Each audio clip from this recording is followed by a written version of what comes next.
Bienvenue sur cette session concernant la redirection des résultats.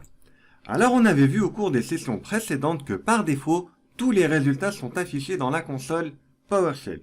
Il s'agit de la sortie standard. Une commandelet renvoie donc un résultat ou une sortie. Je dis parfois résultat et parfois je dis sortie, mais au final c'est la même chose. Eh bien sachez que vous avez la possibilité de rediriger ces résultats vers un fichier grâce aux opérateurs de redirection.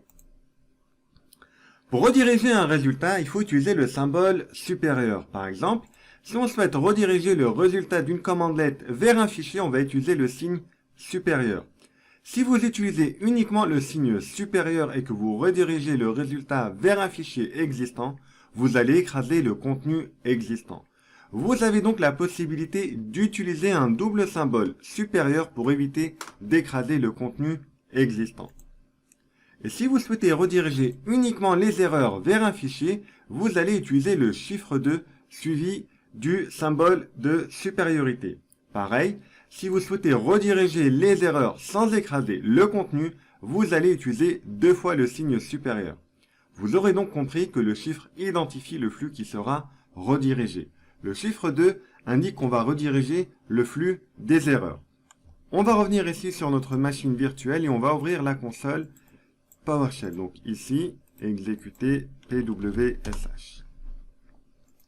Alors, je vais revenir ici sur mon H2 point pour vérifier ici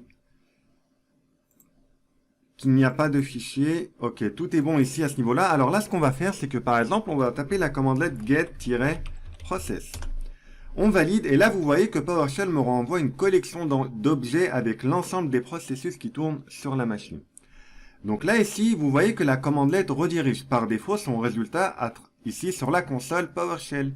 Maintenant, si on souhaite rediriger ce résultat, eh bien, on retape la commandelet get-process, le signe supérieur, on va dire qu'on souhaite le rediriger vers h2.process.txt.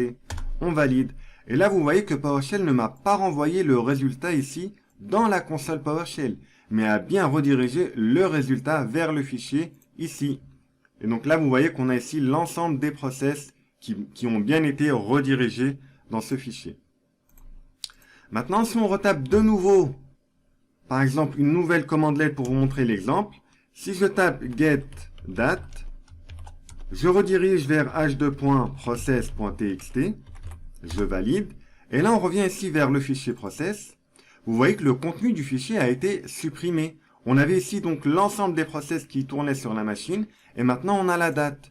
Donc si on souhaite éviter de supprimer le contenu existant, eh bien on fait appel, donc je refais un getProcess sur hProcess, je récupère donc bien ici la redirection sur le fichier, et maintenant je vais faire un get-date, et cette fois je vais utiliser le double signe supérieur pour dire que je souhaite conserver le contenu existant. Je valide. Et là, je reviens ici sur mon fichier. Et là, vous voyez que l'ensemble des process a été conservé. Mais en plus des process, on a bien redirigé la date du jour. Donc ici, on a conservé l'existant. Maintenant, si vous souhaitez rediriger uniquement les erreurs, eh bien, ici, on va faire appel par exemple à la commandelet get-process. Et on va faire appel à un process qui n'existe pas. Donc, process non existant. Vous voyez que là, il me renvoie une erreur, ce qui est tout à fait normal puisque la redirection, ici la sortie standard, donc c'est la console. Maintenant, on va rediriger l'erreur. Donc pour ce faire, on va mettre le chiffre 2, le signe supérieur et on va faire h2 point et on va la rediriger vers erreur.txt. Et là, vous voyez qu'on n'a plus l'erreur ici qui passe à travers la console. Mais normalement, elle a bien été redirigée ici vers le fichier erreur.txt. Donc là, vous voyez que l'erreur n'est plus affichée dans la console, mais a bien été redirigée ici, vers le fichier, donc erreur.txt.